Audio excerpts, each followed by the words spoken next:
Hey guys, it's Democracy in December, the money edition. So, yesterday was Black Friday. This time of year, there are a lot of sales, holiday shopping, and a lot of people save up purchases that they want that are not actually for gifts but just for their own use because they know there are going to be sales at this time of year. Now, this pattern isn't great for businesses. It might be better to have purchases spread out throughout the year.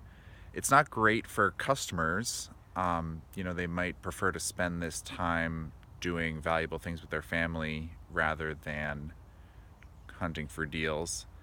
But because of the certain undeniability of money, like money being the form of energy that you can exchange for almost anything, and once the money comes to you, there's very few restrictions on what direction you can send it after that.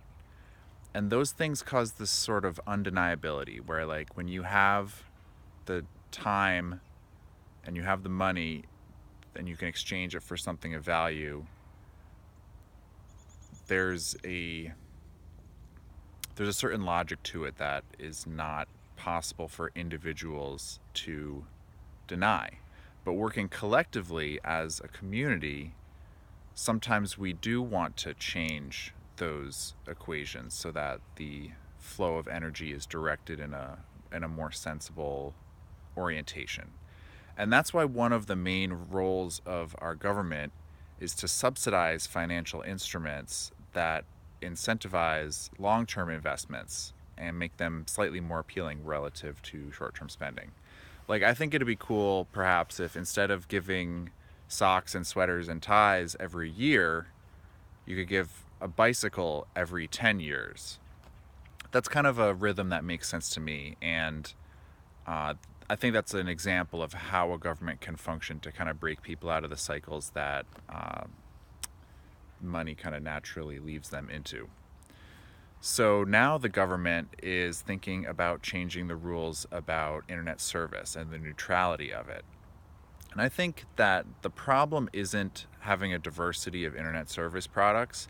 The problem is how few internet service providers each customer has access to. And that seems to be a pattern because the networks, the physical networks they create, are so expensive and so valuable that the industry kind of has a natural tendency towards consolidation and monopolies, basically. So this is another example where the individual decisions kind of all lead to, like, the savings and earnings of money, but collectively we choose a different course, like breaking up those companies, because there are a lot of externalities which, even if the company can notice the harms that are happening, it's hard for them to monetize them. So they still kind of lead naturally, or ultimately they kind of lead in a direction which is not really great for anybody.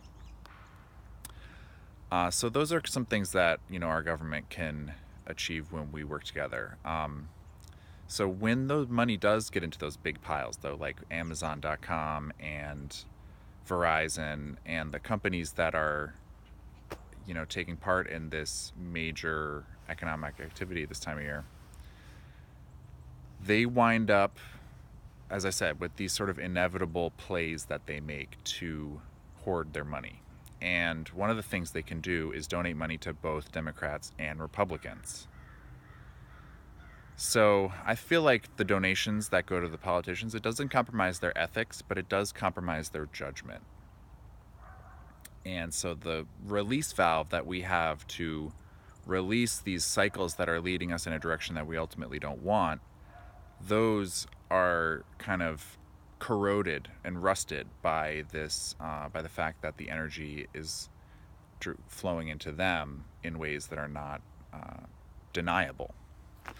So I'm going to give you my answer to this on Monday.